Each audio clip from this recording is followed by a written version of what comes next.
You said you were gonna wear a thong. Where's the thong? I didn't mean a thong. I meant thong. Zzz. Really should have been more clear about that. You know what? This is nothing. My father is a raging alcoholic. Oh, I'm sorry. Have I made this evening uncomfortable?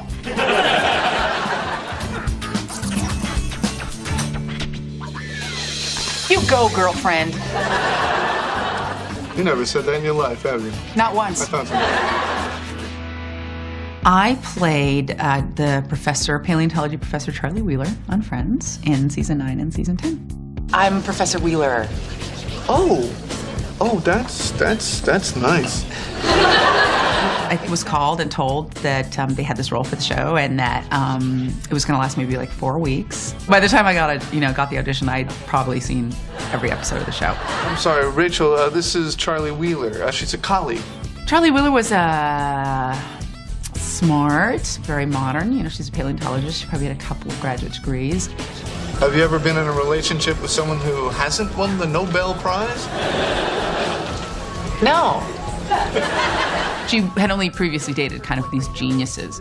She was a very picky dater. You know, most guys are just worried about whether they have fresh breath and both their shoes match. My first scenes were with Matt, and he was so great. He just took the time out to kind of like say, hey, this can be kind of crazy. Don't get freaked out. People freak out. Don't freak out. If you need anything, come ask me. And David said the same thing. He's like, if you need anything, just come and ask me. I'll help you. Matt kind of took the time out to like just talk to me. And he told me the storyline, which I didn't know. I mean, I didn't know what my storyline was. And he told me, he was like, okay, well, this is what it's laid out to be.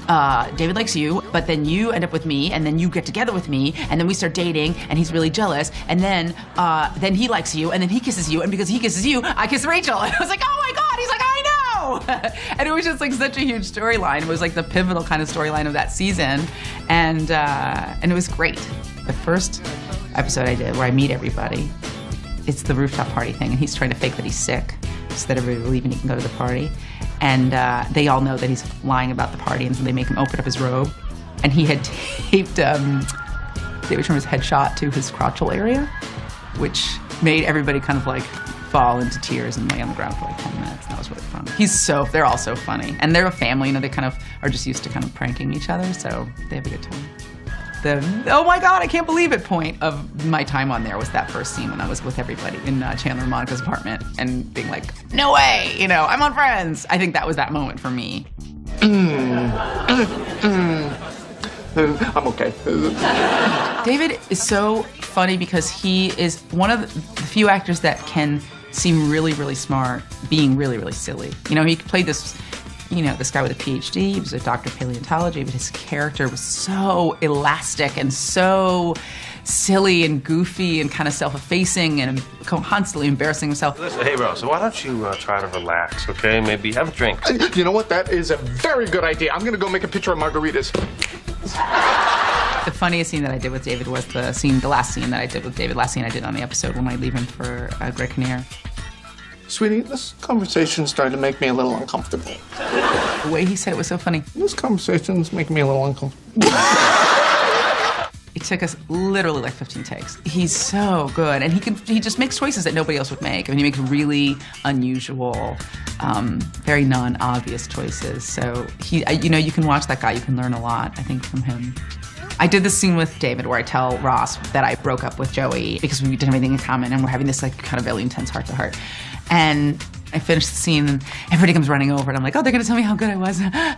And they're all like, we could see your underwear during the entire scene. So then when you actually see the scene that I did, that ended up in the show, you'll see that when I sit down, I very gently lift my skirt right before I sit down so that it covers the tops of my underwear. At that point, you can't be embarrassed because, 300 people are sitting in the audience. It's like, what are you going to do? Go sit in your dressing room and, and be upset? I was like, oh, well, they're nice underwear. It was a good underwear day. I was wearing nice underwear, so.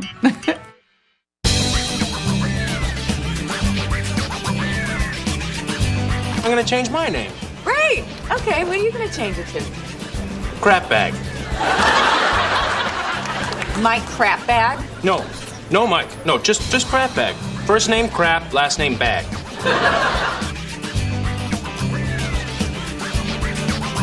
Thanks for coming, you guys. Oh, yeah. Oh. I was going for a handshake. Is that why your hand is pressed against my crotch? That is why.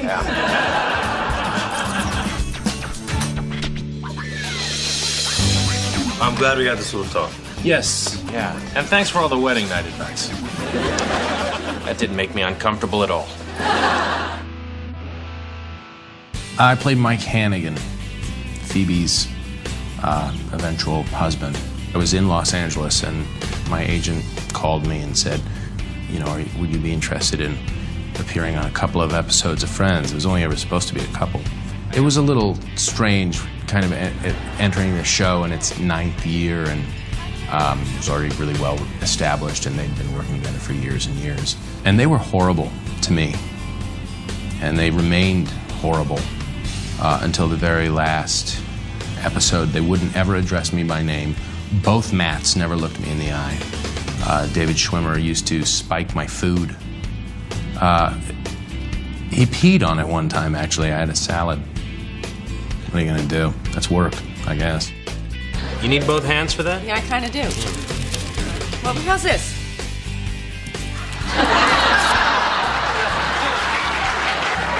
I'd met Lisa one other time. She was so nice, and she's so funny. She's developed her own kind of intonation. Like, nobody does really what she does. Well, I'm no longer Phoebe Buffet. That's great. You changed your name? Yes, I did. Meet Princess Consuela Banana Hammock. I just try and, in any scene that if I can work my ass to stick out in some awkward way, I will.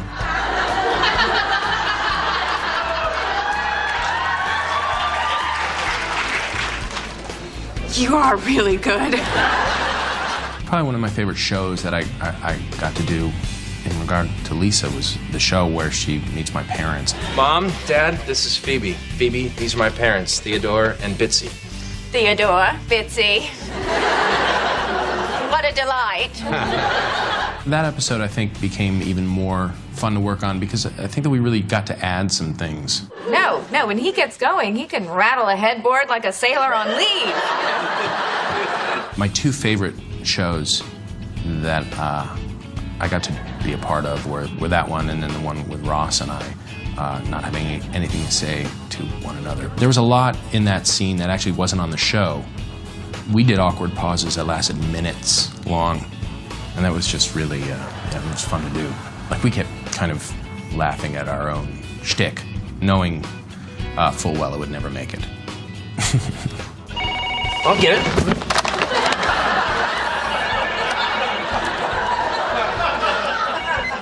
Hello? Ross's place. Mike speaking. That's for you. I don't understand what just happened here. There's just nothing funnier to me than awkwardness. Oh! Oh, by the way, I'm awesome. They had a ping pong table set up all week during rehearsals. I am a terrible ping pong player. I got better because of that episode because they brought in people to work with us. They brought in ping pong experts. When they would run through other scenes, Courtney and I were constantly yelled at saying, like, cut it out. We're rehearsing over here. Whatever, you know. Don't write it into the script next time, that's what I say, you know. Mike, do you take this woman to be your wife? I do. I am happy that Phoebe and I got married. It's just surreal to me. It's weird that there's this major show that I remember when it first aired, and then it comes down to, you know, the 9th season, and then to kind of find myself mixing with these people in these sets that are so familiar to me but are still so foreign to me, and then to marry one of them, it's just crazy. It's a little overwhelming if I think about it. I want one. Oh, yeah? Well, tell me which one. I'll try to slip it in my coat. People kind of just seem to root for this couple. I think they just like the dynamic. What are we gonna do? I know this is gonna sound crazy, but we could not let the box of rats ruin our lives. It was just a really fun place to go to. Everybody was really nice, and I didn't really have that much experience with sitcom television or anything like that, but I was really spoiled by going into that one.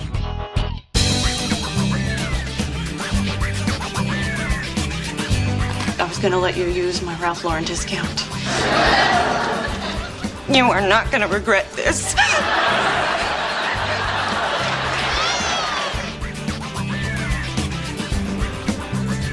You remember Joey? Yeah, hey, sure. The Days of Our Lives guy.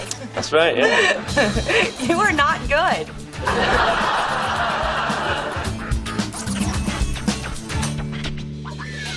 We're gonna be roomies.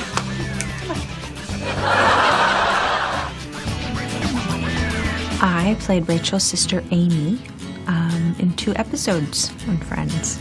This is my sister, Amy.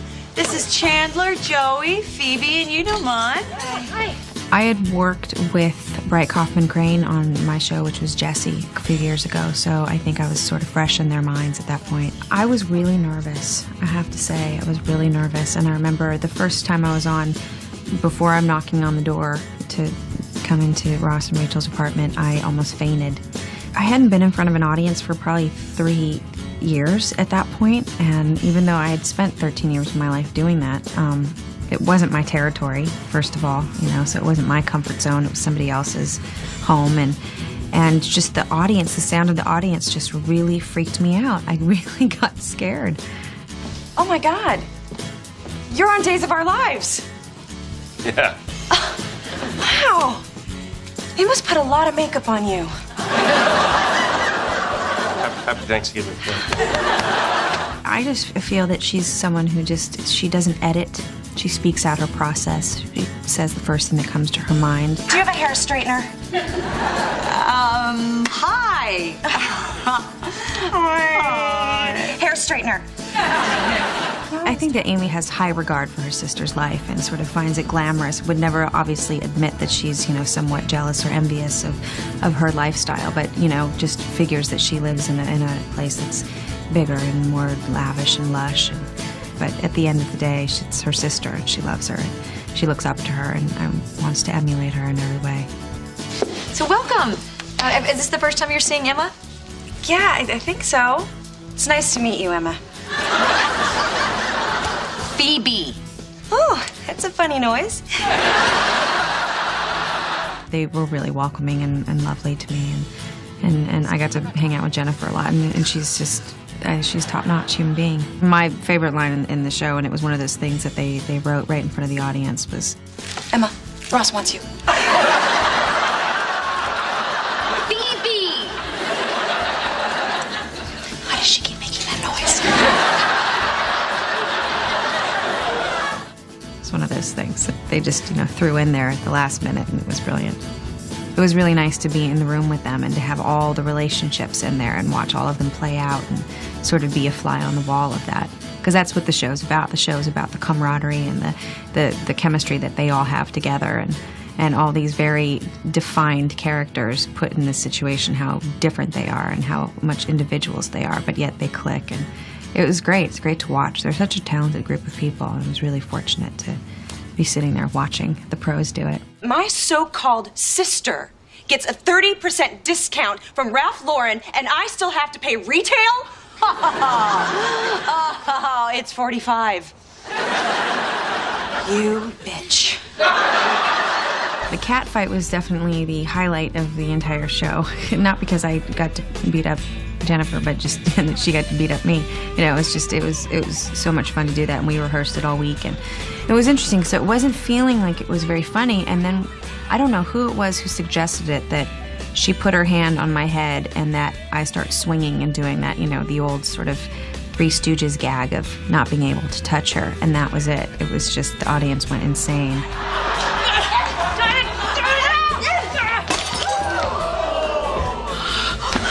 We had such a good time doing that fight scene. I mean, and every time afterwards we'd be out of breath, and our hair would be a mess, and we want to do it again. We want to do it again and again and again. It up-leveled the energy on the stage. It was a lot of fun. You're not Rachel. Still Shopper's Attack. I thought it was just going to be a one-time deal and, you know, do it and do my thing and leave. And I was really happy when they asked me to come back this year. You are so irresponsible. I am never letting you babysit ever again. Hey, you know what? This kid needs me, okay? She needs to have a cool, fun aunt. I'm a cool, fun aunt. Okay. It was really lovely, you know, just having the audience just see you and be grateful and applaud. And that was really nice. That made me feel good. You get on a set like that and you wish that all sets that you've been on were like that. And I was getting nostalgic for the whole process because they just made me feel so comfortable and felt so good to be there.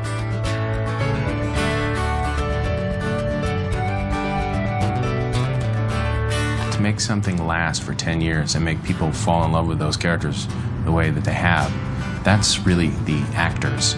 And they just know how to do it.